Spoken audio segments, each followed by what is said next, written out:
Luke Delmeyer.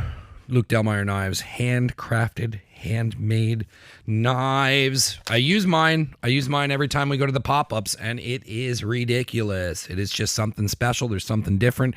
It's handcrafted. It's handmade.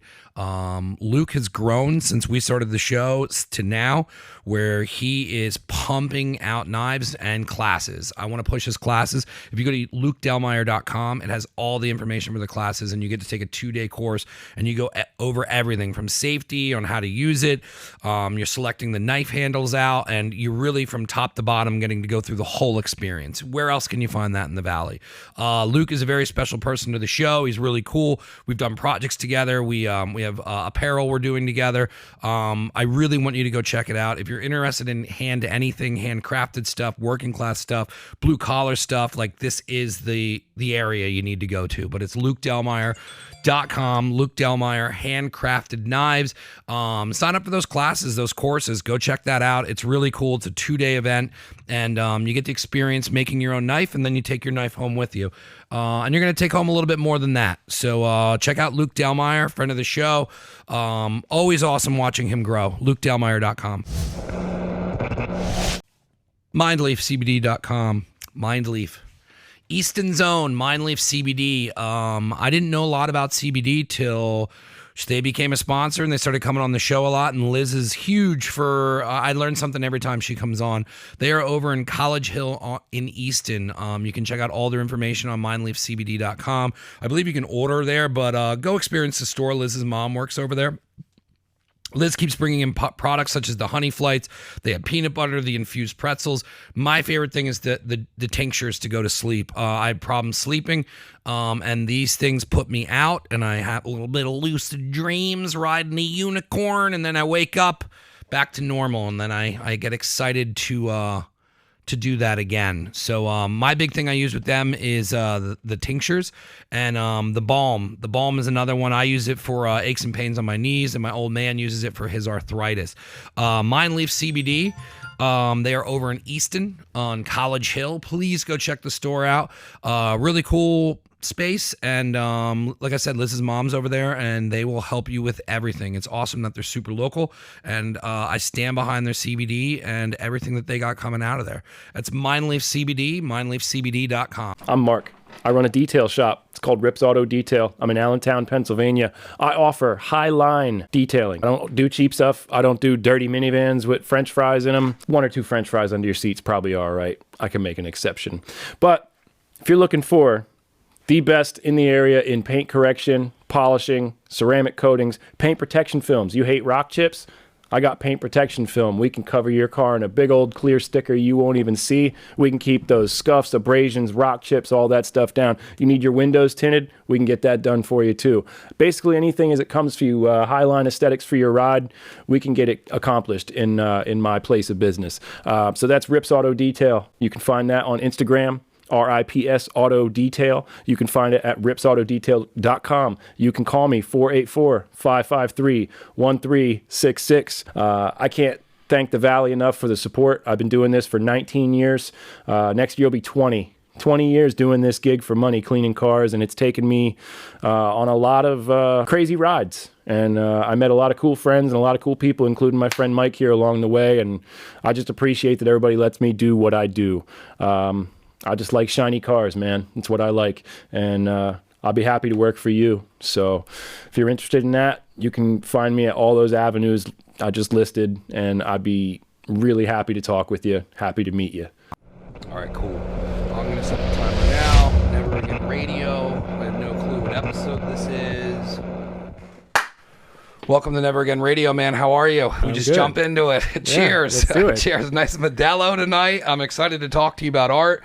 I have no clue how I stumbled upon you. I don't know if it was I found your art through somebody sharing your art, and there was just something about your style and how you draw and what you do that I was just like, wow, I really like that. But that's how I get with art, where I'll just see something, I like it, and then I end up going down a rabbit hole that doesn't matter how much it costs. Right. I have to have it. Yeah. But that's how I've always been with art. I just get drawn to things, and it's one of my favorite things to look at. How did you get into art and illustration? What's your background? Like, where did this entire journey get to where you are now? Well, it's kind of hard to put a start to it. You put a start to it now. Well, damn. Because I've always been a creative person. Since Yeah. I was a child, I would, you know, I started like watching cartoons, and I would watch SpongeBob, and then I would make my own like strip comics, and I would like draw them, and anything that I could get my hands on. I was always like really good at redrawing things. Yeah. And then Spider-Man 2002, that was my shit. That was like I was obsessed with that. So did you get into comics deep at that so time? I started to get deep into comics, and then I would like Collecting as well? Not too much. Yeah. I wasn't like, I grew up in Mexico. It's like completely different. Like how, kids here, I feel like they get everything they want very easily. So for me, it was kind of like, you buy. So your story begins in Mexico. Oh yeah, I'm from Mexico. Born and raised in Mexico. Yep. Yeah. Cheers. Yeah. See, I told you. Yeah, you're like Modelo. So yeah, anything that I could get my hands, like a bottle of Coke that is promoting the Spider-Man movie, and it had a little sticker on the back, so I would save that and redraw that and put it on my wall and stuff like that. But then I started to take it a little more serious. What age was that? When I was a kid, or when you started taking it a little bit more serious. I was 20. Right now I'm 28. So I met my wife through Instagram, so we did the whole long distance relationship thing for a while. And right before coming here, I just started to draw again, because I went into business school, and that was horrible. That went to shit. I hated that. What was it like for you to sit in class and try and learn like that when you were probably just daydreaming the entire time? It was horrible. I went the whole thing. I went into it because, with my parents, they were more into that, doing business and open this and open that. So I was, a kid, and you're trying to follow the steps of your parents. So I was like, all right, let's do business. So went to business school, hated that. And then right after that, I started to travel back and forth between Mexico and the States more. And because at this point you're coming to visit your wife, or soon to be wife. Yeah. So that's when I realized, when you're away from home a little bit more, then it's like you find yourself. You start to find what you like. And so then I realized, no, business, that's not my shit. It's weird. There's a lot of people that come on, and the more I talk to people, and it's the more creative people that I talk to and whatnot, and there's always like this predetermined plan by parents. And mine were always like, I don't think, like, because I don't know how it is now for kids to grow up, because I feel like there's more avenues for the style of stuff that like you're trying to do. But I still think that parents still have a guideline of where they want to go. Absolutely. And it was always so hard for me to explain to my parents what all of this was, because when I started, I was a creative person, and then I feel like my creativity I could never express through art. My brothers can draw. There a lot of them are engineer based, and like they have a way that they can kind of paint their creativity on a paper in a physical form. And for me, I never knew how to do that, so I kind of did it with like trying to be funny. And then when I got into video and audio, and then when I started creating t-shirts, I started really finding out how to, I was the first start of that was through tattoos. Like I was able to take ideas and put them out and give them into the hands of somebody that could draw. And then it was like this weird relationship where I was basically drawing through their hands, and I felt like this creative release for the first time ever. And then when I started getting into all this stuff with apparel and recording and everything, and then when I realized that this is my form of creating art, how you create, I could go back and forth on similarities of what I do here to get the releases that you do from going on to paper. But explaining any of that to my parents, or trying to tell them that like I still am trying to do this, is very difficult. And the only thing I have tangible, which was the Lehigh Valley Style article, part of the reason I did that is so I could hand them something and be like, this is what I did. I can't do that in any other way from people in their 60s who are like, you got to get married and you got to go to college. So it's always the same conversation I have where people go out on a path, and then a girl I went to high school with, she went to business and was like, I cannot. And when you have people who cannot stop thinking creatively, like I create in my head nonstop all day, every day, whether it's a joke, it's an idea, a tattoo. It's always something. Yeah, where I'm just like texting people, we should do this. And then I realize like how crazy I am. And people are just like, yeah, we should. Like they're just agreeing because they know it's coming again in 10 minutes. So I always like to stop on that moment and be like, there's so many people I talk to that if you have that creative niche, it's not something that you can ignore. You kind of have to, it has to be a part of because it's a part of your life. It's who you are.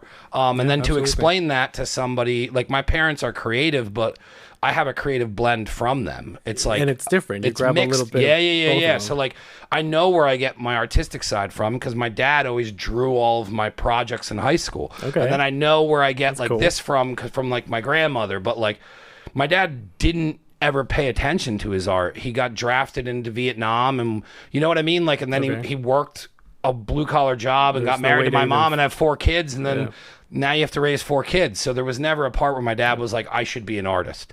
And I don't feel like it's hard to explain to people from from an older generation that this is what you want to do. Yeah. I mean, and even like putting it in perspective, it's like, you know, I am creative, but I cannot do art. And it's like, what are you doing? But nowadays, you have creative directors and creative this and content creators. And, you know. You can start a business on Instagram. Oh, yeah. Immediately. So now mentioning that, I know where like all my artist background comes from. It's from my grandpa. He had a radio show. That's so cool. He played the guitar. How did he start doing that? Because obviously it was in Mexico, correct? Yeah, he was in Acapulco. So back in the 60s, 70s, you know, like Elvis, Acapulco was like the Cancun nowadays, you know? Yeah. So he was always like my dad, like myself, that the type of person that you can't sit still. And, you know, the guy had raising 4 kids and a wife at home, and he'd have 3 jobs, and one thing would lead to other. I think he was a pilot. He had a business for private charters that were arrived there. Made a bunch of people. Then he started his radio station, and it was like a kids radio station. So it's crazy. That's wild. Yeah. So, you know, I started to draw again because I was in the midst of, I don't think I like school anymore. And if I don't like this, then what do I like? And, you know, then I started to draw again. And my wife has always been the one that pushes me a little bit. You know, and I'm like, maybe I should draw. And she's like, just draw. Just draw something. Okay. Just so happens I bought you paper. Yeah. So I started to draw, and then I started to realize, and it's funny because I started doing the same thing I did as a kid. I'm still obsessed with like superheroes and stuff.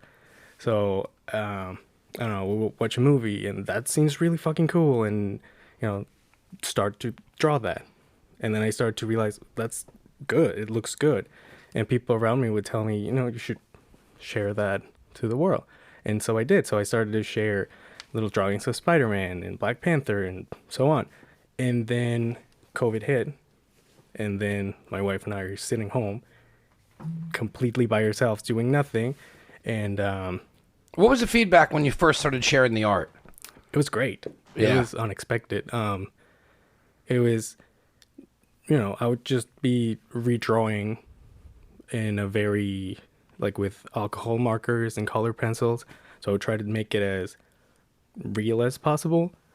So yeah, the feedback was crazy. I remember my first post had like 500 likes, and it was like, whoa. Were you nervous to share it on social Not media? Really, because I'm the type of person that if I'm new at something, it might be a little scary, but I just do it, you know? Just like coming here, like I've never done a podcast, but it's like, all right, let's do it. Yeah, I like that attitude. So yeah, I started sharing that, but it wasn't mine. It was just redrawings of something else. And then when COVID hit, then my wife and I and her mom, because we were living together at the time, we would watch Bob Ross, you know? All right, let's try to paint something. Yeah.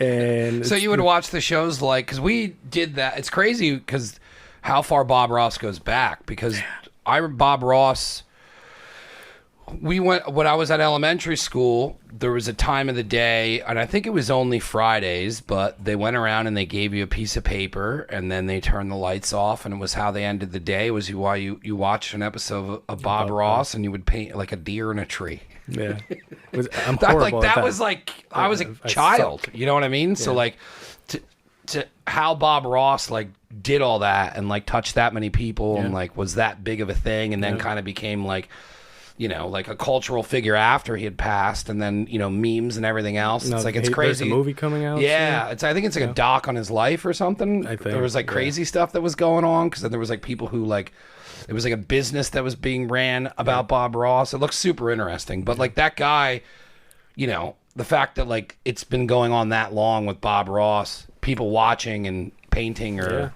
just watching for relaxation is crazy. Yeah, so we start doing that. And then I realized, okay, so alcohol markers, I can maybe try to start painting. So then I started to try to paint, but, you know, we're in a small space. I cannot do oil paint, so I started to do acrylic paint. And I tried to, again, recreate things that I would see. But then I remember this clearly, like, for some reason, I wanted to draw and paint a brain. So I painted a brain, it looked great. And from then it was, what if I put eyes and mouth and arms to this brain?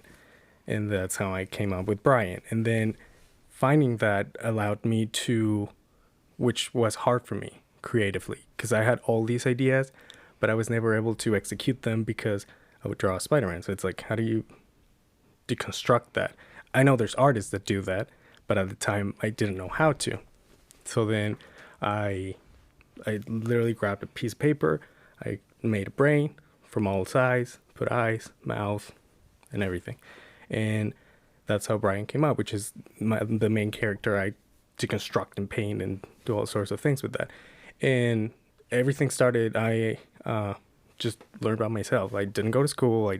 Everything was self-taught.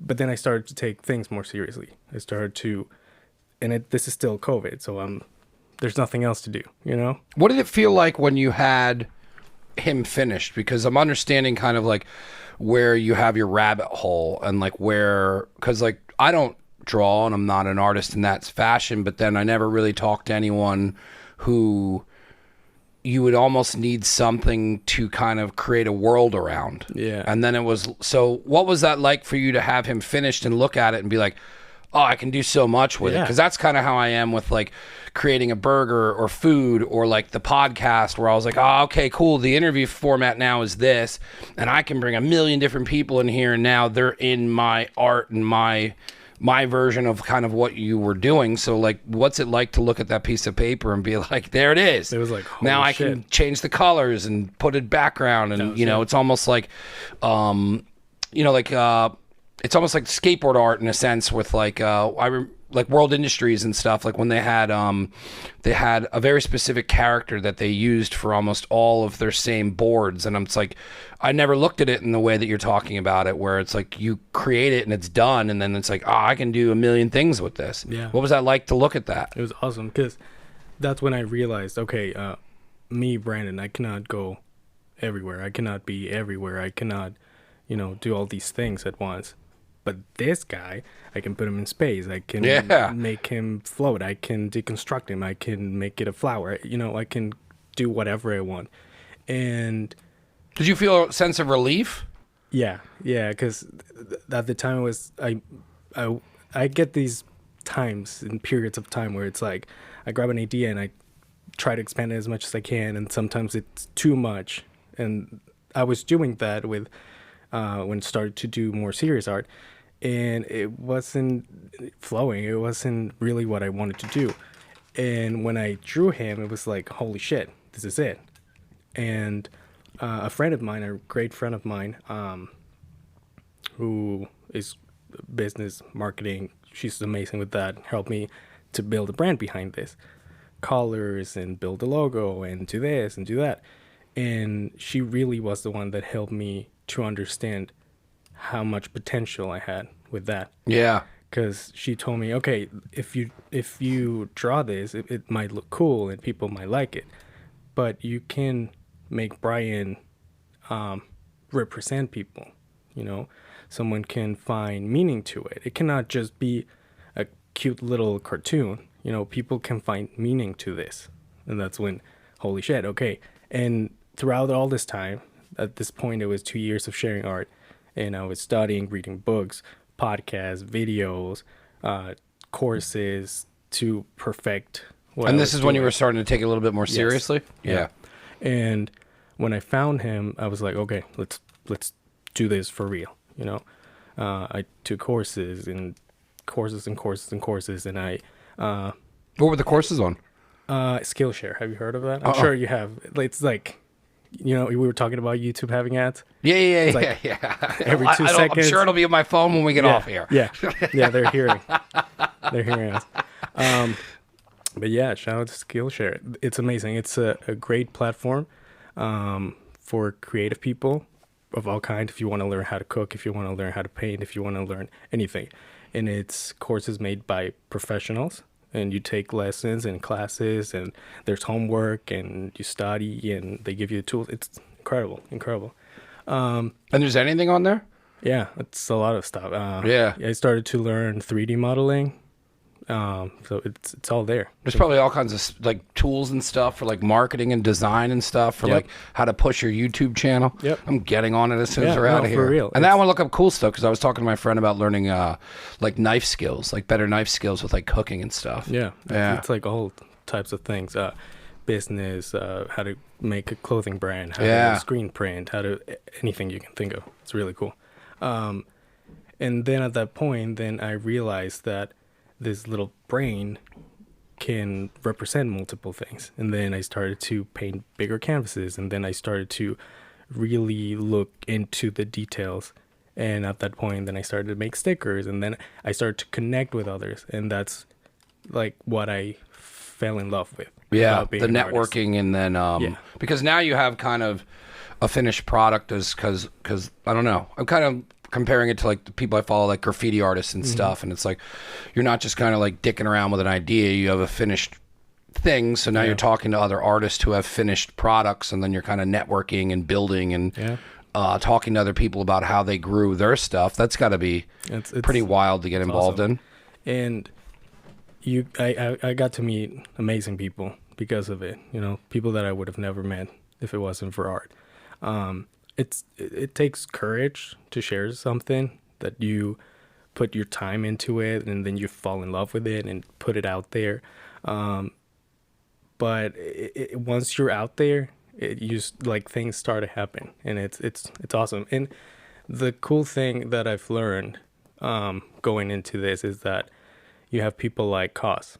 You know, it's like one of the biggest artists right Yeah. now. And the guy started doing graffiti in New York in the 90s. You know, so he would, at the bus stops, all the ads, he would have friends that had the keys to change the ads.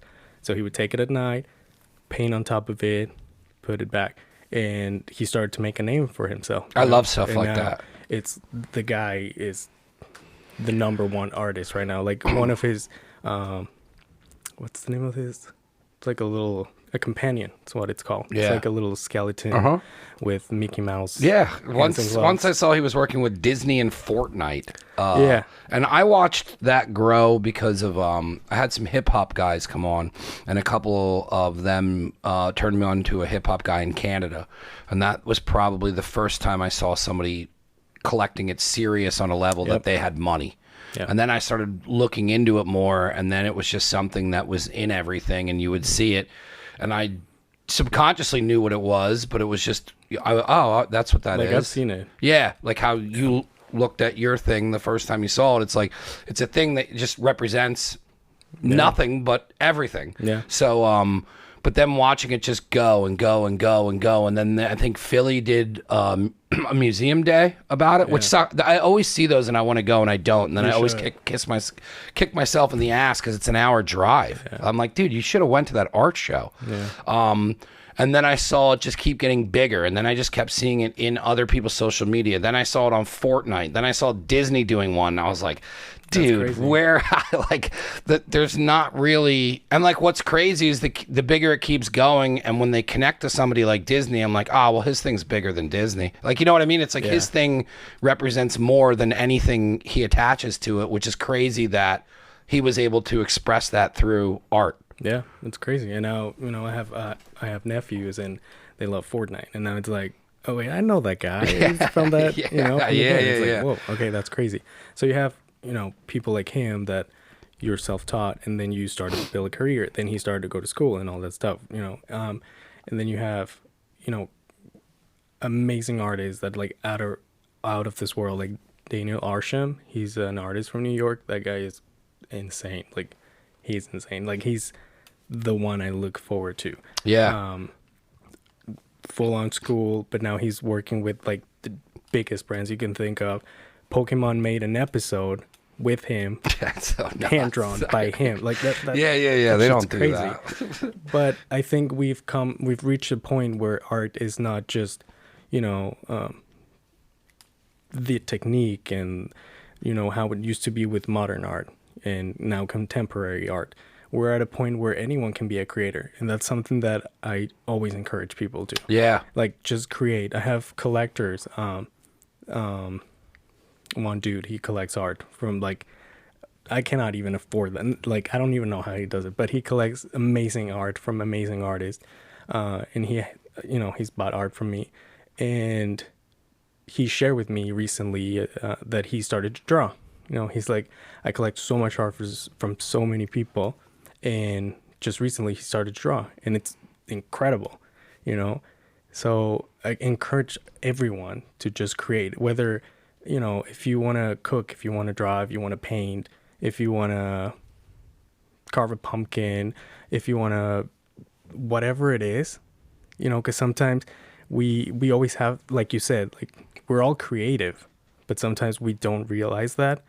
And sometimes if you lean into that, you can find like really cool stuff. Yeah, I think a lot of people turn the volume down too low on that, and sometimes I turn it up too high. But the longer I do this, and the older I get, the more I look back on my childhood. And like in my childhood, we, you know, grew up in the 80s, so you were using a lot of imagination, and we were always in the woods and whatnot. But then I remember when my grandmother bought a camera, and it was not normal to have a VHS camera to record. So she got, what did she get? She got one for all the brothers, and they were to take on vacation, and you were supposed to record the vacation. Then when you got home, you can share it with her because she was too old to go. So I used to try and borrow the camera, but they were so expensive back then. My dad was like, you guys can't wreck this. But we cleaned up my basement, and we created a TV studio.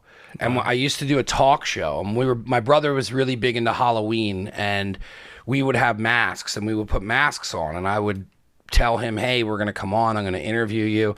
And then we would start the show, and then I would be the host, and my brother would be a guest, and we would change the costumes out. But we set the entire basement up where I would get all my dad's old suits out, and I'd be like, here's wardrobe, and here's our set, and here's our camera. And then the one day I was just down here, and I'm like, dude, you're literally doing what made you the happiest you were at when you were a kid. Yeah.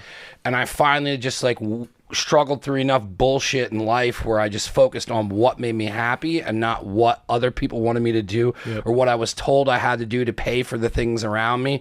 And when I let go of that, and it wasn't fast, it was a very slow burn until 3 years ago I left a job and can pursue this. And it was very hard to do that, but like I look at a lot of the things with creating, and I look at like sometimes when I'm ahead of stuff and I didn't have, like, people, like, if you're growing up now and you can go on Instagram and cut a commercial for a product that you want to sell, and like I was editing videos and getting flagged for using unlicensed music, where now music is just available for you to use because so many people were doing it. But I kind of sometimes take a look back and I'm like, man, like I was trying to create my entire life. And then like when my life started going in different ways of like, I was just being destructive. It was more like I wasn't creating and I couldn't create.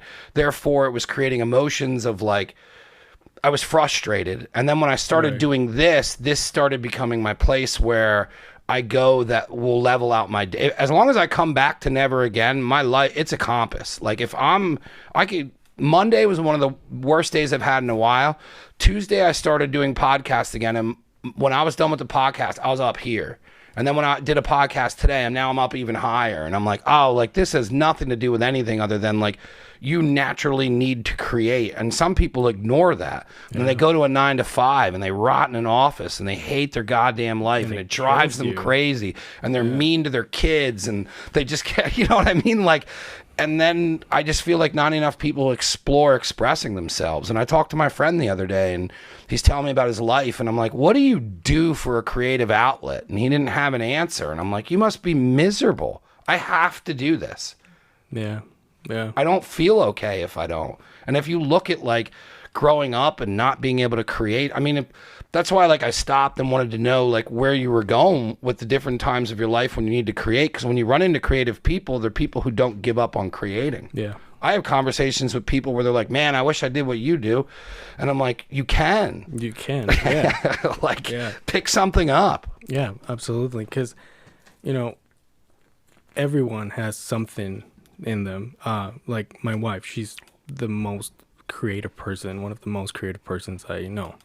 And, you know, she is not leaning into that, but she can tackle anything and do it well. Yeah. So she will, when I started to take this serious, she would grab a little canvas and do something, and it looks incredible. But she doesn't feel the need of sharing it or anything. You know, she can do nails. She can do drawing. She grabs my iPad and draws a butterfly, and it looks fucking amazing, you know. So I came in here to use the space to promote being creative. Yeah. Because it sucks not to do that. I'm depressed if I don't do it. I cannot not do something with my hands. You know, I can spend nights where I'm thinking of ideas and, okay, I'm going to do this painting and it's going to be 3 canvases. And I'm like, and it's 2 a.m., but I'll wake up feeling good. Because I'll grab my phone and I'll write everything on my notes. And I'll feel great. But if I have a night where I don't sleep well just because of emotions or whatever, then I feel like shit. Mm-hmm. But if it's something creative and you used your brain, it feels great. It's amazing. I will talk to my therapist. I've been going to therapy for a very long time. It turned out as something I needed it for, and then I just kind of kept going. And then I was like, I really enjoy this, and I look at it as building tools, and I always promote it. And if you stay in therapy long enough, you can learn skill sets to get out of anxiety in situations. And my turnaround times are awesome now, and I can function way better. But I'll get burned out on doing this way too hard because sometimes it turns into a business and you got to make money, and then I grind harder than I want to, and then I get burned out on it because my brain just goes flat. Yep.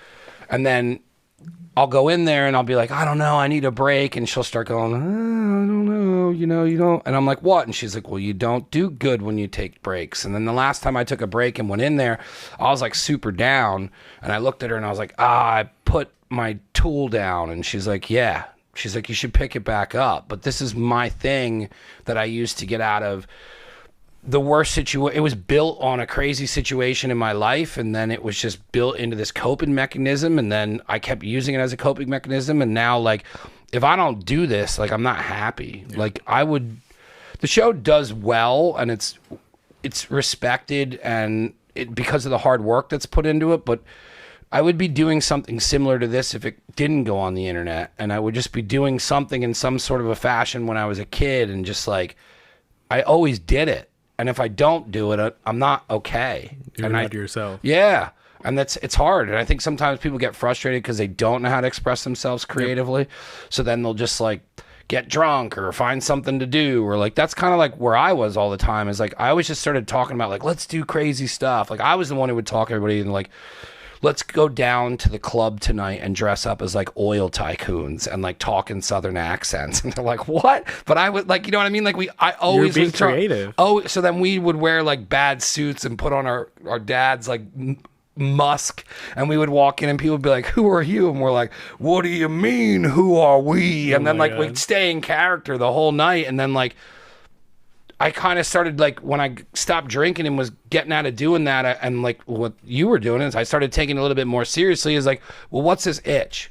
What's this thing that I'm always trying to keep doing but I can't do because I'm either got these distractions or I'm with people who aren't going to tell me I should be pushing myself. And then like, that's kind of like where the name came from, where it's like, I don't want to be that version of myself that's like afraid to push myself to be creative or to turn this into something or to get that character on the paper. That's, hey, that's it now. Let's take it a little bit more serious. And when when we made the first design for the first t-shirt with Rizar, and the minute I saw it, I mean, I took a credit card out and I copyrighted the name, and I was like, yo, let's go. And it's been 15 years ago. Like, you know what I mean? Like, that's my moment, how you had yours on the paper. Like, yeah. I feel like it's important for people to find that. And to be open, you know, to notice that moment. You know? It takes, I mean, it's easy to say from my point of view, you know, where or mine, because you see it and you can't explain it. I was like, that's it, right? And then I just went. But it's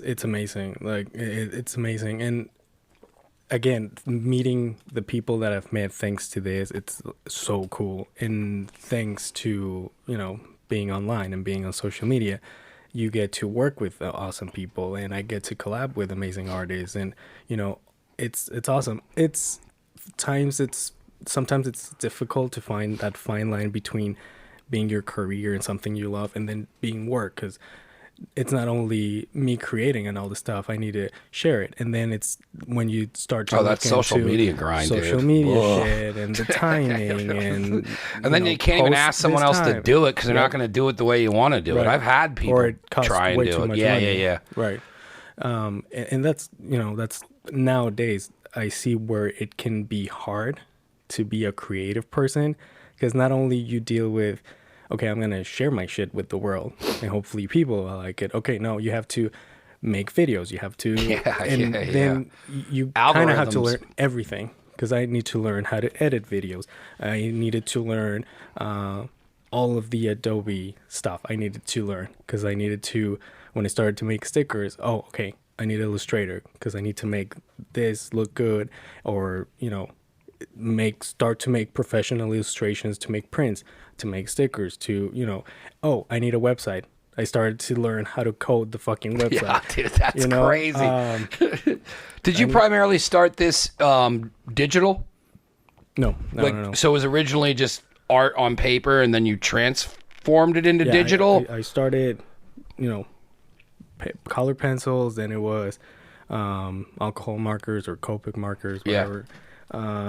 Then it started to be acrylic paint, and that's where I found it. Yeah. Because I was like, okay, I don't need to buy $200 color pencils to have 10 colors. I can make my own colors, and they don't have to be that expensive. Yeah. So I started with that, and then I started with little canvases, and now I just finished a 60 by 80. You know, when did you go over into the digital realm? Because when you said Adobe, I was like, making the stickers and all that. Then do you draw versions of that digitally, or do you just kind of transfer it in? Yeah, so because you got to learn that. Yeah, one thing leads to another, and something my wife sometimes, like, she says she hates it, but I know she loves that. Because once I'm into something, I get into this obsessive mode where it's like I cannot go to sleep until this is done. Yeah, you know. So I started to draw Brian, and then from him I started to make certain canvases. I sold one, my first canvas. That was like the greatest feeling. Yeah, that's gotta be cool. Like, was it sold online, or because I had a couple other artists on, and they started hanging stuff up in restaurants, and that's how they got started, where people they would make a bunch of art, and then somebody purchased it, and he was like, man, somebody bought my art. There's value to it. Yeah, it's the best feeling. My grind was always different. I totally respect that sort of grind where it's like you go to a coffee shop and you knock on the door and can I put this here? You know, thankfully everything for me happened online. Yeah. Like all the people, you know, they'll message me, can you do this painting for me? And thankfully everything has happened online. But yeah, I posted my painting. I put a price to it. Someone bought it, and that was the best feeling ever. So then from Brian, then I got Mooney, which is like a little moon eyes. Fucking love her. But you know how to create a character because you've already done it now. Yeah, and then I Yeah. didn't overdo that because I didn't want to be Nickelodeon with 20 characters. I Yeah. just stick to both of them.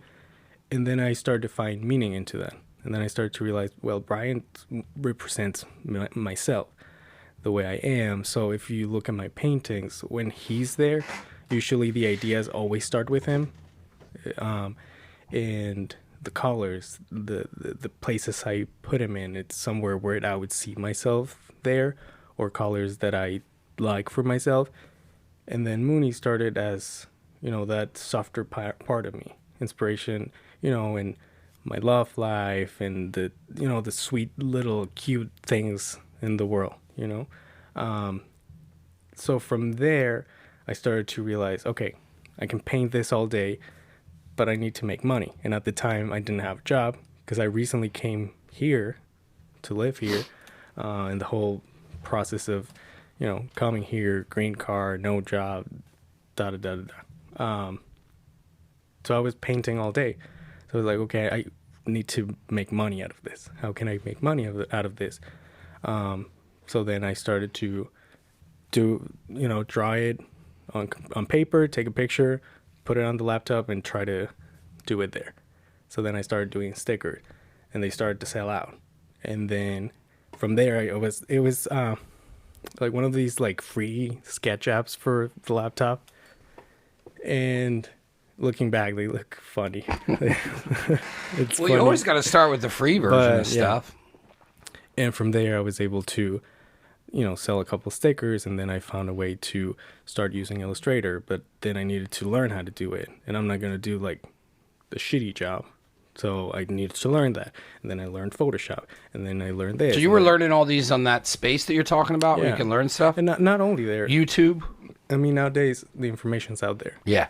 If you go to YouTube, it's right there. It's crazy. Yeah. When I first started getting into editing, I used what I used for forever was iMovie.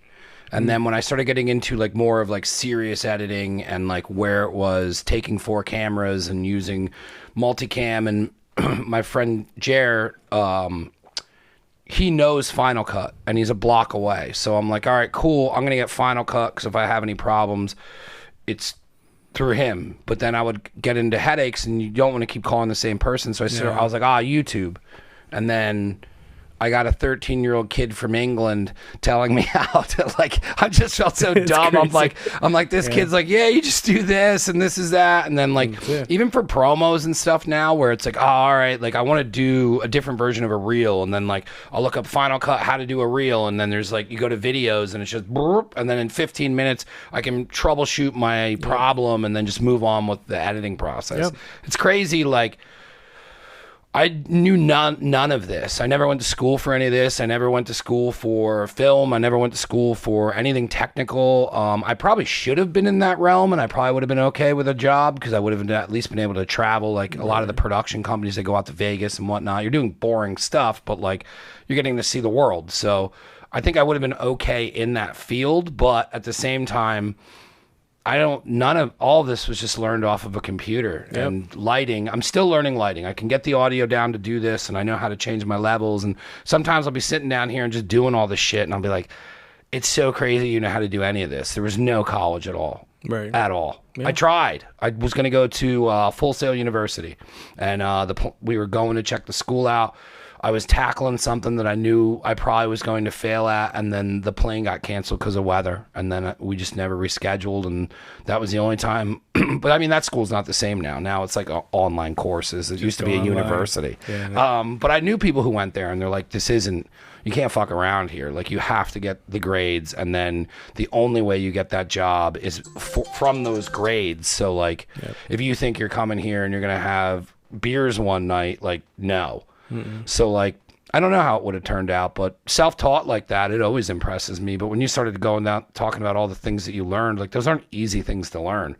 No, it takes time. But Like, again, that's you're like, yeah, I learned Adobe. And I'm like, that's not easy to no, do. it's not. And my wife, That's so much like, anxiety. it's probably rolling her eyes out when Yeah. she listens to this because I'll spend 3-4 hours every single day until I get it. Okay, Yeah. I know how to use this. I can move on to the next thing. And what's crazy is you're laser focused on it because it's for your art. Yeah. Where if you were it's going fun. to business school, I never wanted to pay attention to what they were talking about. No, and I have a thing. It doesn't for- apply to me. Yeah, and I went back to business school after I had a business, but because then you need it. because then I was like, well, it applies to my business. Yep. And then I didn't care about going, but it didn't help. Like I was like kind of further than, you know, what they wanted. Like my ideas were in fashion and they were like, oh, you should just sell your shirts for $55. And I'm like, I can't do that. Right. Yeah.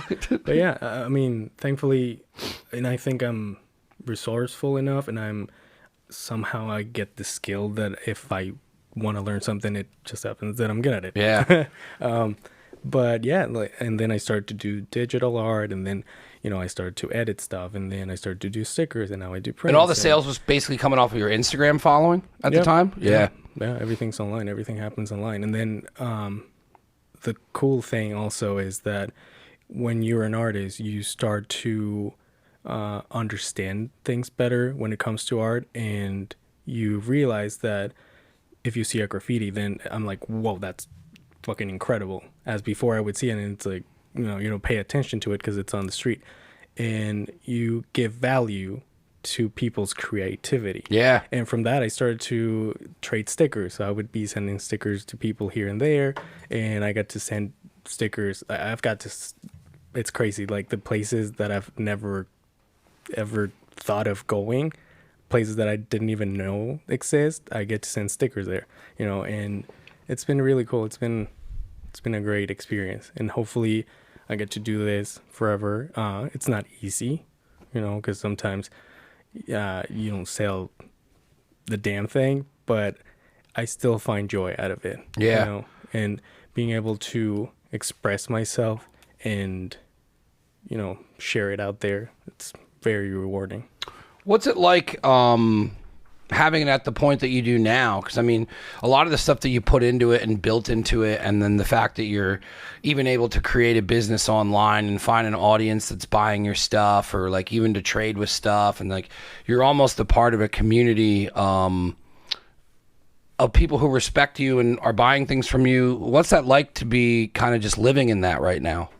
It's weird. Sometimes it's weird because especially, I'll do NFTs too, because an artist needs to makes money. Yeah. I need money too as an artist. But it's crazy because I've entered a lot of areas as an artist where, to me, it's crazy to think that I was sitting watching a movie, and then I look at my phone and I just made like a whole week's paycheck. Yeah. Out of this one thing, and it's crazy to think that something that I made a drawing of could be worth that much, but at the same time it's rewarding because it puts value to the work. It puts value to the execution, because a lot of people in the art community, they value ideas a lot, but I think the way you execute it counts a lot. Yeah. Like a lot.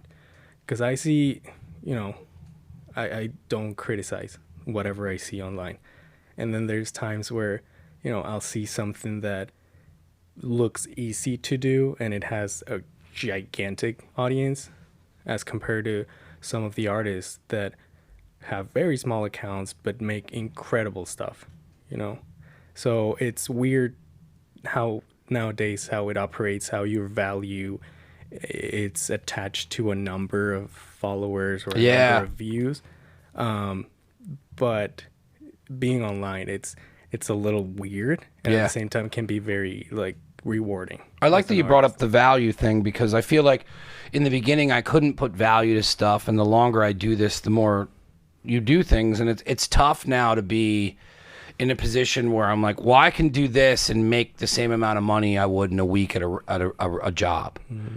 And then it's like, all right, well, I could go do one burger pop-up, and that's what I made in 2 weeks at the post office. And then, like, that's a huge creative outlet for me to do the food. I'm branding it. It's, and then I'm, like, making ideas with it. And, and then I was like, we can call it Studio Kitchen. And then I'm now in this whole plethora where me and my buddy, who's a digital designer, we're just like, I'm like, I want to run wild with the Studio Kitchen stuff. I'm like, I don't want to do Never Again stuff because I feel like that was just it's a different style and a different brand, and like let's do something brand new. And like now I know how to take an idea and transform it into something, but then there's value into doing it. So I'm like, all right, well, I can get us paid. So like now we're having fun doing this, or like I can do a t-shirt run, and if it hits well, I'm gonna get a check at the end of the month that's gonna pay a bill. And to me it's like, all right, well, I can do that and run free and have my own schedule and be completely whole in this. And sometimes there's no money at all, and sometimes it's super depressing, and sometimes it's terrible, and sometimes you put so much work into something and nobody likes it online, and then there's other times where you just put stupid shit up and people will just run wild on likes. And then I'm like, but that's life, you know what I mean? Like, and I feel like if I have control of my ups, where if I'm not doing this and I'm at a job getting a paycheck that's equal, they're controlling my time, they're controlling my day, and my ups aren't controlled by me. I have to go home and then get into something else afterwards. And then it's been freeing to do this, and I don't think there's a monetary value on that. And when I had my freedom, I didn't know that that's what I was looking for the entire time. And then when I got it, I was like, it wasn't about me trying to make money. It wasn't about me trying to turn this into a career. I just wanted to be left alone, and I wanted to create, and I wanted to turn my volumes of life up and down on how I wanted to do that. Right. And when you find that, it's priceless. So the idea of me going back to work anywhere is not an option anymore. And sometimes I'm like the other day I was just in a mood, and I'm like, well, I don't have a regular job and just work somewhere warm. And someone was like, well, what's holding you back? And I didn't text back the response because I was just mad that they checked me. And I was like, I'll tell you what's holding me back is all these awesome things that I do. And I'm ignoring them today because I'm just being a bitch and I'm having a bad day. And this is what happens. But it's like, I don't know. When you said value, that hit home, because it's like once I started making money off of a t-shirt, or if I would go to a convention and sell, I remember the first time we did skateboards and sold out. And I remember we did one t-shirt, and it was a Day of the Dead Rosie Riveter that John Bicknell did, who did the white one that you like. Yeah. He's a tattoo artist, an artist in Bethlehem at Steel City Tattoo. And one of my favorite people to take my idea and give to them. And I sold a couple hundred of those shirts, and then like I reprinted them and sold a couple hundred more. And I remember like running in and out of the room and not having time to fold everything up to take to the post office. And like, I'll never forget that moment. That's like awesome. That was, you know what I mean? Like it made me feel like I was doing something correct, but like it's vulnerable to put your idea out there. But at the same time, now I have value to it. Yeah. So it's like, even if I put it out there and nothing happens, there's still value to it to me, but then there's also a monetary value that comes that's almost like, awesome, let's keep going. Yeah. It's tough. It's hard. I mean, I'm not at that point in my career where, I still have my 9 to 5, Monday through Friday. Thankfully, my job, I work from home, so I'm super grateful about that. And my work is as mindless as it is, like as it comes. So all of my creative output, I can, do my work, and at the same time I can start working on something over here, or if I have my break, I'm at my home, so I can just turn around and continue my painting. So thankfully I'm at that point where I'm able to balance those two. And when I say about taking the jump, like if I had any other situation than mine, and I also live a very specific lifestyle that most people wouldn't. Right. Like, you know what I mean? Like, I don't have a lot of money. Everything gets dumped back into the show. The show pays for itself. Anything I do outside of that is a little bit of extra money. And I do have freedom, and I get to do cool shit because I network. But, like, I don't know a lot of people that would live the way I do at all. So, like, there's people that wouldn't trade this because they don't understand what the freedom is to me. But there's also people who wouldn't live the way I do at all. So when I say that I took that, and then like the other thing too is like these last like it's been 3 years. So I mean, I put 13 into grinding it out at both ends, but now I'm getting back into opening a business. So I mean, this is now coming to an end. But to me, I see opening up that as my next step. So like, I don't know how it comes off when I talk about how I left my job, but like, I've sacrificed everything I've had this entire time. So like, for me to sacrifice living a little bit differently and like not having a stove, and basically I've been camping down here for 5 years. Right. Like, not for everyone. No, some people don't like living in a van. That's not what this is. But like, I chose to live this way because I wanted my artistic freedom. Yeah, absolutely. I mean, and it's comforting, to have that paycheck, and yeah, I awesome. can't believe me. I'm praying until it gets here again. Yeah, it's I couldn't live that way. Not now. Not in the way. Especially when you get older. Yeah. So thankfully, I'm not even in my 30s yet. So you're a young buck, man. We're good. How old are you? 28. 28. That's when I started everything. We're good. So yeah, I mean, thankfully I have the time and I've been able to balance both of them, but it's about being consistent. Yeah. Like, you have to be consistent, whatever it is that you do. Because again, I've seen artists that when I started with me, and then they start to grow a lot, and then they stop doing it for some reason. And then it's like, that sucks because you were good at it. Yeah. And then you're out. And especially nowadays, you have to stay consistent with the stuff you share, and execute the stuff that you have in mind. Because I know that sometimes we have the ideas, but if you don't execute them and if you don't put action to that, then it doesn't exist. It doesn't. You need to grow confidence with that. Like, I like putting events on now, and I've done music down here, and that's like kind of an area that I've been going into. But now I'm like, hey, we should do this, and like we could do an event, and we have a space to do an event. And it's what I'll do is like kind of give myself a couple days to think on it, because I'll just be like, this is what we're doing, and text all my friends, and then they're like, all right, dude, like that was a lot of work, and like I have an awesome amount of people that help me do a lot of things. So like I pick and choose, but like I've noticed with my confidence has grown now, because like it's like I post so much that like I don't even look at it other than work anymore. So it's just a part of my routine is posting. But then it's to a point where like I'm now like, oh, it'd be cool to put on an art show. And then it's just like, all right, well, what should we do? Where now it's like, hey, I can totally get an art show together in a day. And then text a bunch of people, be like, you want to do this? You want to do this? Let me find a venue. Oh, let's just do it down here, and I'll empty my walls. And then like, that's where I like finding that stride now. But that only comes from not, like what you said, not stopping the craft, not stopping going, not stopping doing it in any fashion, learning editing, learning Adobe, learning this, going on that, learning different assets, because then you don't have a reason to stop. Because you don't need to stop to learn something new. You're using your tools to keep pushing out the art everywhere. And it's awesome when that happens. It's exhausting at times, but it's way better than stopping and just kind of giving up on it. Just leaving it up there. Yeah. And then, thankfully, if you keep going, then you start to find what you're good at. And then you start to find, as an artist, you always see out there, like, how to find your style. Where do you find your style? And it's like, you just got to do it. Yeah. You just got to. If you're going to paint 50 canvas at some point, if you paint 50 canvases, at some point you're going to find, okay, this is what I'm good at and this is what I like. But you got to do it. You got to, make those canvases, and then at the 50th canvas, you're going to say, okay, these colors are great. This line was good. This was good. And, then it's easy for me to say I can paint 10 canvases and that are 30 by 40 in 2 months, 3 months. It's crazy how you have to keep doing that. I mean, when people ask me for advice with like getting into podcasting, and I'm like, this show wasn't this show until a couple years ago. Like, it started out with just interviewing friends. There was a bunch of people involved, and then it's turned into multiple different shows. But like, I didn't understand our format until probably 3 or 4 years in. And then I was like, all right, that works. But we had done 500 shows. And then like where I'm at now is I probably cleared a couple thousand episodes over the years. I don't even like, cause the count that I have now, which is in the 200s, is only from when we started doing video. So when we used to rip audio, we were doing shows 2 to 3 times a week. I was recording other shows.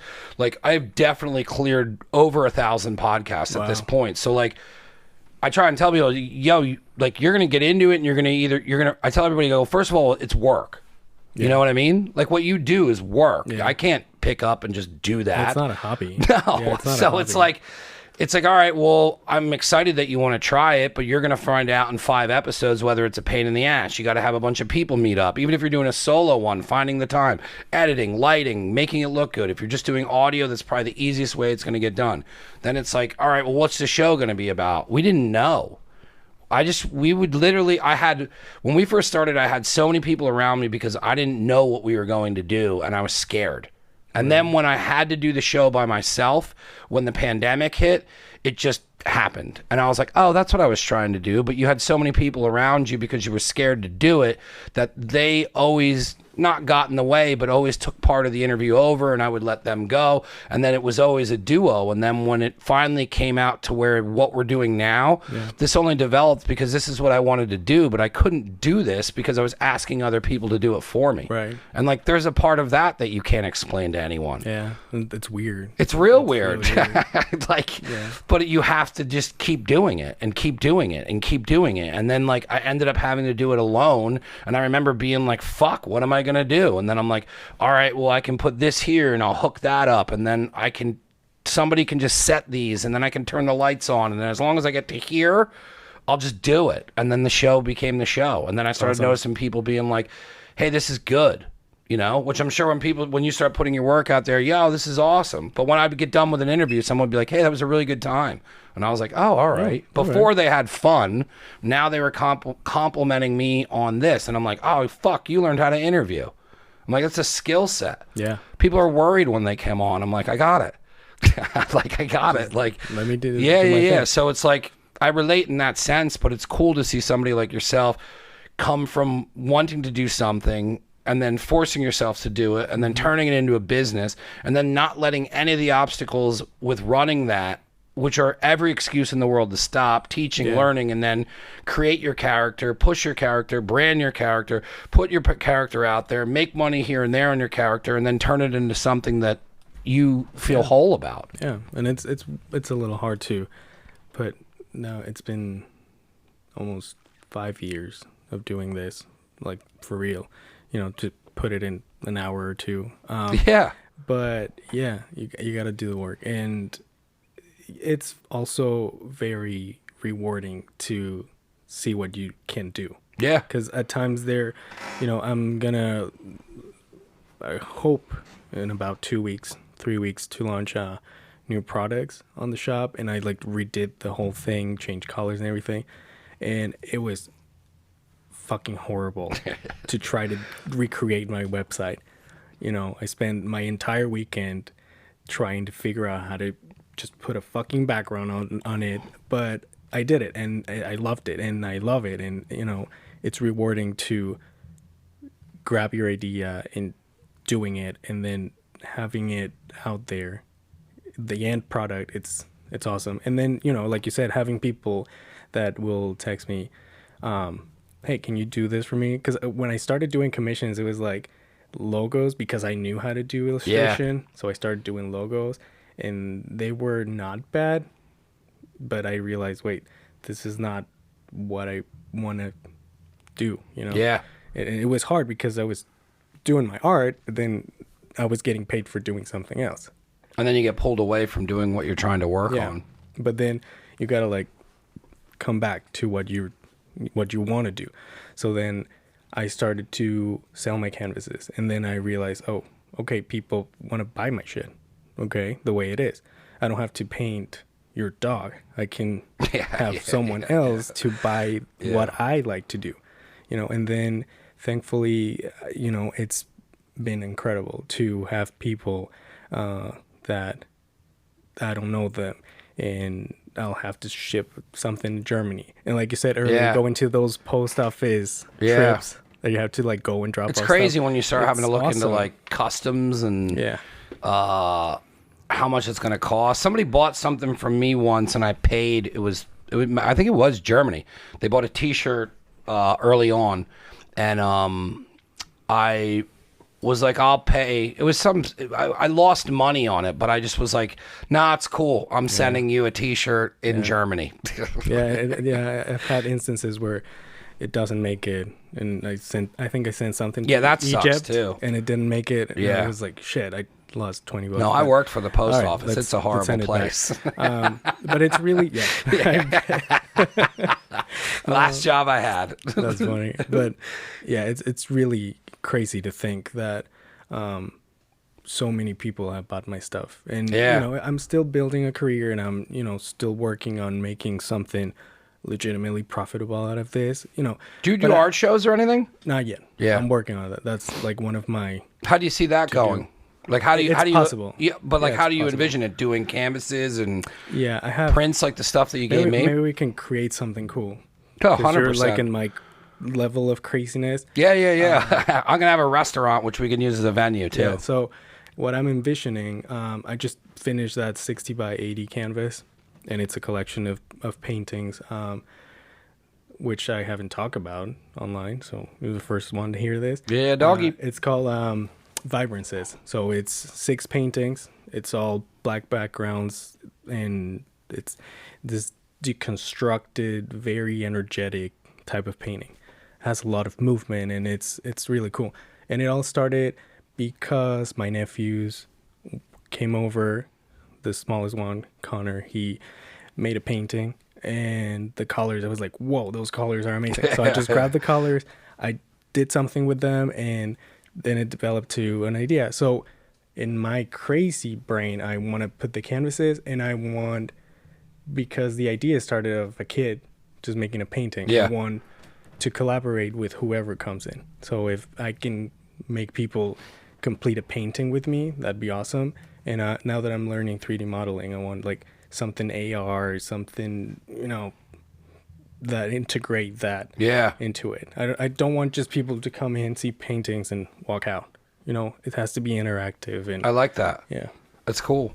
So yeah, that's what I'm working on. I'm going to launch a bunch of stickers, prints. So yeah. Yeah. Well, I was going to ask you, Yeah. and I'll kind of button it up with where do you want to see everything go? Like, where do you want to be this year? Where do you see outside of the art show and the projects you're working on? And I know you're changing the website up. I mean, are you just kind of getting ready to kind of drop some new items in a new wave for everyone to kind of look at your art? Yeah. So I'm obviously trying to keep connecting with as many people as I can. So, collaborators are welcome, because I love to collaborate with artists. With this one artist from New York, he's a street artist. So he makes stickers and Gargoyles of New York, I think it's his Instagram. We did a collab twice, and it was some of the best work Cool. that I've done. And it's like little stickers, and we just gave them away, and they were everywhere. So I would get tagged from people all over Yeah. the place. So obviously collaborations will be a priority of all kinds. The merch, I hopefully to get that going this year, because I'm also into fashion, so that's something that I want to be creative with as well. But my goal is to be, hopefully be able to live out of this, because I don't see myself doing my 9 to 5 for 40. I really don't. It's really hard. don't. It's hard, man. Like I said, I saw an avenue where I could get a paycheck again. It's my business. I mean, I'm 50-50 with a partner. They're best friends of mine. And we see that being the start of getting into more creative things down the road. And that's how I look at it now, where I'm not going back to a job, and yes, I'm going to be in a kitchen and I'm cooking and creating, but I'm also learning managing and handling employees. And now I look at it where I'm I can learn all that, and then I could open up another one of these, or I can go take that information and put it into projects where I could use that as management and running things and organizing. And now I'm cool, I'll go back to working as long as it's for myself, because that's why I left working, was to work for myself. So I mean, you're 5 years in it.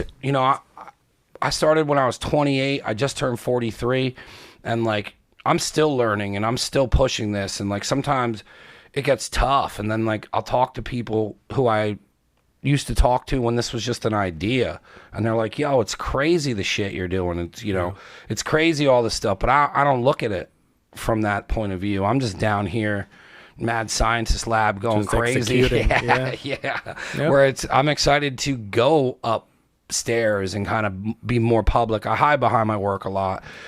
Even though I do stuff like this, it's mine. I don't tell anyone what I'm doing. I don't do anything with the town. Like, I help out the town a lot with different shit I do and putting which people I've up. seen, But yeah. like, I don't put it in any way that, like, you know, I need to come out on things more and like be Michael and the guy who from Never Again and the clothing company. But like now it's cool because I look back on stuff and I'm like, man, like I should do a fashion show, or like I can do that. But now I know I can execute it. Like I can go back to the ideas I had from day one And now and you're be at like, that oh, well, point. now I'm way leveled up. And I'm like, yeah, let's do a fashion show and let's find somebody. Let's find other people, because I've had 5-6 different people on here that do t-shirts, and I'm like, oh, we can do all that. And while we're talking, I'm like, oh, I could bring him back on, I can bring Brandon on, and I can bring Balloons on. And You're already thinking like, we could yeah, I'm like, well, now I got 3 people at a table who don't know each other but all think the same way, and I'm into fashion, and I'm like, I could do a podcast like that. Like, you know what I mean? My brain's just, it doesn't stop. Yeah. It doesn't ever stop. And that's the purity of being creative. Because before we started the podcast, you were explain to me how you kind of have the idea and someone else has to craft that idea. Yeah. You know? So in the end, you're still doing that. Yeah. You're still, okay, we can do this. I have this idea, and I know the people. So thankfully you're at that point now. And when you, like, creatively, if you just reach there and execute it, it's really cool. It is. I mean, it awesome. took me a long time to It's figure not out how easy. you know, sometimes I'm like, well, maybe if you weren't this creative, you just would have like started a lawn business and this would be a lot easier. But like, there's a part of me that's like, I'm just glad I'm at a point where, you know, my parents still don't get it. Like, they're like, wait, when I open the restaurant, they'll be like, oh, now I have something that I can like, You have a restaurant. yeah. But to me, it's like, that's just a catalyst in getting chefs on the podcast and then getting them paid because they can now do a pop-up inside my restaurant. And then, like, you know what I mean? Like, it's just another tool that I'm using to just keep creatively taking these ideas and just executing them. Yeah, and we have a lot of people like that nowadays. That, you know, you have people like Virgil Abloh. Like, he was an artist, but he was a creative director in music, and then he started to work on Louis Vuitton, and then he started to do this, and then he, you know, You're just big applying names and- ideas and things that you learn from other Yeah, things that's into new crazy. projects. Yeah, and as an artist, it's also good to, you know, because for me, it's not only I just want to do, you know, stickers, print, and canvas and this. No, I want to do a clothing brand because Yeah. I would love to do that. I would love to, I don't know, make blankets. I would like, there's a lot of stuff like in my head that I'm constantly just throwing at, like in the car with my wife. I'm like, wouldn't it be cool to see Brian this way? And wouldn't it be cool to do this and do that? So it takes time and it takes work. But yeah. And the longer you do it, the more you start learning that, like, instead of being obsessed with the idea of that being on everything, you're like, all right, well, what if I tweak it a little this way? And when I started finding different avenues of creativity and like started Studio Kitchen, then I turned Studio Kitchen into the type of apparel I'm doing now. And then I was like, oh, and then I can make a chef's knife and we can call it the Signature Series. And I was on the phone with my friend who makes these ridiculous knives and sponsors the show. It's Luke Delmeyer Knives. So we're developing a chef knife that I'm going to use in videos. And I'm like, yo, if I use that in videos, now we got commercials, and then let's try and sell this knife. That's the Studio Kitchen Signature Series. But like, if I would have done that with Never Again, I don't know if it would have been I wouldn't be this passionate about it, because I'm not looking at this as a Never Again project. I'm looking at this as Studio Kitchen, and Studio Kitchen's its own lane. And then I started creating these other lanes of creativity where it's like, all right, well, this is Studio Kitchen. Then I created the Burger Club. And then I was like, all right, well, we'll do the Burger Club. And then when we do the Burger Club, you got to buy a t-shirt to get in the Burger Club. And then now I'm doing like, you know, I'm making boxes and I'm boxing everything and I'm packaging them up, and I'm like, now you're doing like a club thing. And sometimes it's crazy to see how fast I'm just getting this shit done. And like, that's what I'm excited for. Like, hearing how you're talking is like, man, like, I can't wait till he's 10 years down the road, because the knowledge and the things that you learn, because it does take 10 years, is you're just going to be going, ramp, let's do this, let's do that. Here's this new character. Well, the new character's this, so this character applies to this, so let's sell this type of product to that. And then it's just like, you're just building your own little empire of creativity. And then the fact of having the online outlets to sell everything, you can fund the projects. And I look at stuff where I'm like, as long as I break even And there are losses We're at good. times, but I'm like, the profit's awesome, but like, it's not ever what it's for. And that's the hardest thing, is trying to turn it into profit. Where like you you either get lucky to a point where people notice you and you fall into a lane where somebody will buy your paintings for an exorbitant amount of money. But then how long does that last? Because you know how that stuff is with like getting trends. But like, if you have avenues where you can be making money off your apparel, then you're making money off your stickers, your paintings, and you have enough of that stuff in the wheelhouse, that paycheck's probably more than what you're getting at your job. Yeah. And that's what I try and explain to people. And I'm like, hey, like if you go tick, tick, tick, tick, tick, and every time you tick, you're making money, and that all adds up to the same amount for me working at Lowe's. Why would I work at Lowe's? Right. Yeah, Like, it's true. Yeah. Yeah. And like you said, it's, once you, but I feel like that's also hard as an artist to focus on the numbers and focus on the profits. I hate it. Focus on the views and focus, because there was a period of time where I was obsessed. Yeah. Looking at my phone every night, see the likes, making numbers, like the days that everyone's Turning it into a available. business account to see if that helps, and looking at the do numbers this that and promote way. and Yeah. it's like, and it was a point of time where I was just posting just for numbers, and then it's like you have to go back again and find that pure idea where it's not about the number. Or I hate when I look money, now. and Every time I look, it's wrong, and every time I don't look, it's high. yeah, and it's difficult. It's hard to manage between. And then they push it down too, because they want you to boost it and pay for it. And you also have to kind of tag along with everything. 'Cause Yeah. If you don't, and I've seen artists that with a big audience that are like, fuck Instagram, fuck the numbers, and it's like their accounts just. I watch people completely implode. There was an artist I followed for a while, and he was crazy talented. Yep. And he probably sold his stuff for a lot of money, but he turned his art into the interacting with him and the people. And then that started dictating his art, and then he started arguing with people, and then the people and the numbers and the social media drove him mad to the point where he shut it down. And I was like, that dude got 500,000 followers in that fast a time, and like he's letting everybody dictate what he shouldn't. And he was like painting live and answering questions, and then he'd be like I'm sure there was an making money. imbalance that like made his art beautiful, and him as a person that creative, and he needed that space to be alone, and he let the internet in, and it destroyed him. And I unfollowed because like it was like watching a train wreck, but it was after the train wreck, and you're just watching somebody clean up a mess, and I was just like, I can't do this anymore. It was too much and then his like girlfriend was getting involved, and like when you go that far too, like, and you start letting that stuff control you, like there's a whole downward spiral with all that too. Yeah, it's hard, and you have to kind of like reel it in a little bit, and of course you have to on whether you like it or not, you have to follow the trends, and you have to make the. I don't like TikTok. I don't go on TikTok. No. I hate TikTok, but I have one because I just go in there, post a video, and leave. Yep. I don't like it, but you have to do it. Yeah, because it's like I'll take the reels that I make, because you can go stuff. Reels, YouTube Shorts, and then you can hit up 5 accounts and put them all out. Yeah, that's what I do. Yeah. I'll make one good reel, which Instagram's where most of my audience is. I like Instagram the most. Yeah. I feel like Instagram's the least amount of bullshit. There's some bullshit. Of course. but It's not Facebook. I feel like much. Facebook is a bunch of people who still think that them posting their problems, people are listening. Yeah. Like, Try to act like it's Twitter. Yeah. And I'm just like, who are you talking to? And then it's like, I don't mess with Twitter much because I don't understand it. I don't mess with Snapchat because I just don't know what Snapchat is. And then TikTok is like, It's weird. It's weird. Yeah. Yeah. But again, you have to kind of tag along if you want to get that audience. But it's weird. It's really weird to be online as a creative person.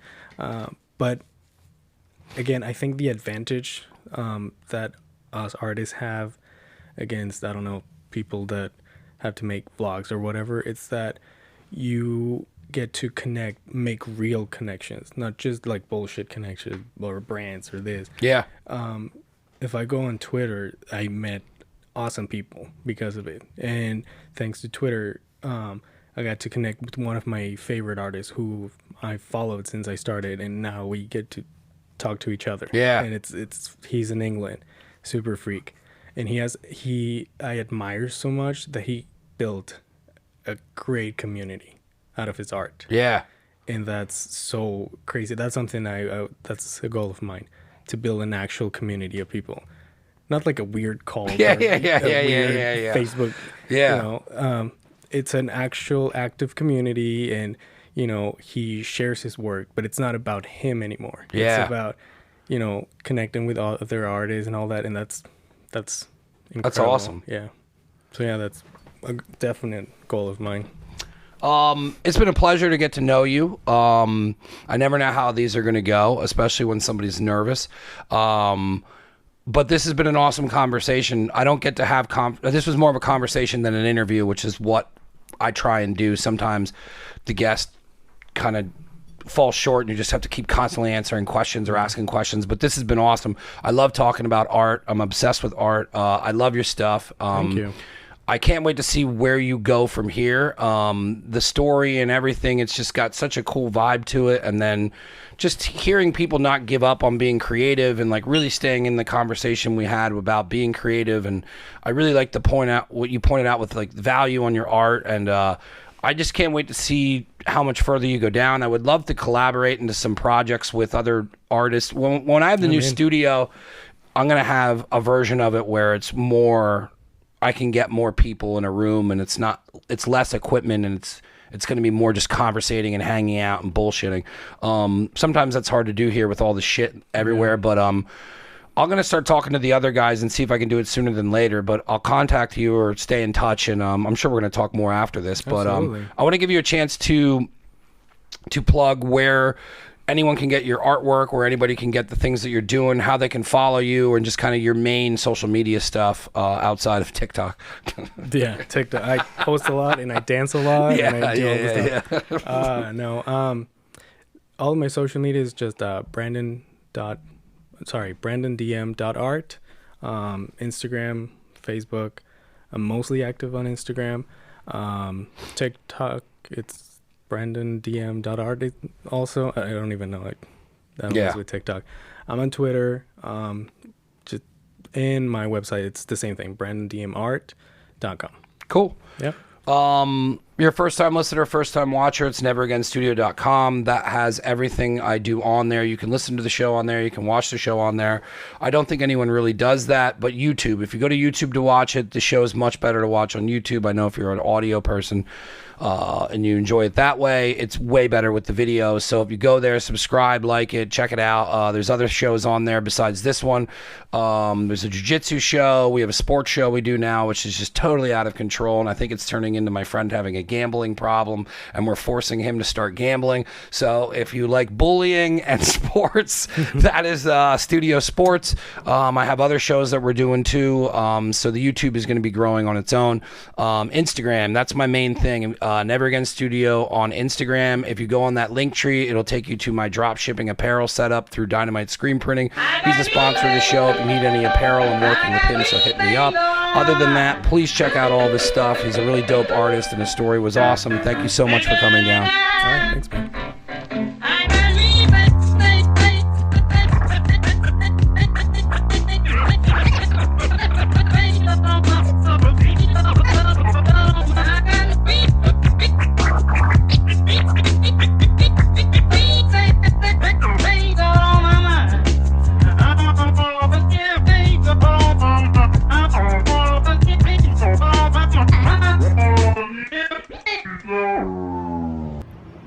Never Again Radio.